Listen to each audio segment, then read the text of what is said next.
Nakakatuwa, ano? Ang laki rin ang naitulong ni Meta sa kapaligiran natin.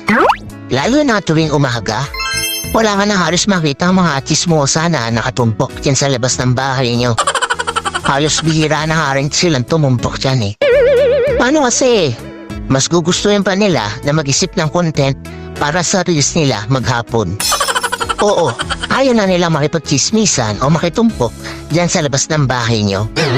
Actually, yung atensyon nila imbis na makipagchismisan, napunta na lang talaga sa pagre-reels. At ito pa ha, imagine niyo.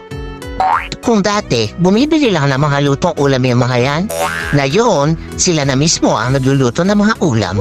At kahit pritong itlog, inire-reels pa. Ganon kahusay si Meta. At ito ang pinakamalupit. Kung yung dati yung asawa mo tinatalakan ka sa tuwing uuwi ka, ngayon, hindi mo na makausap.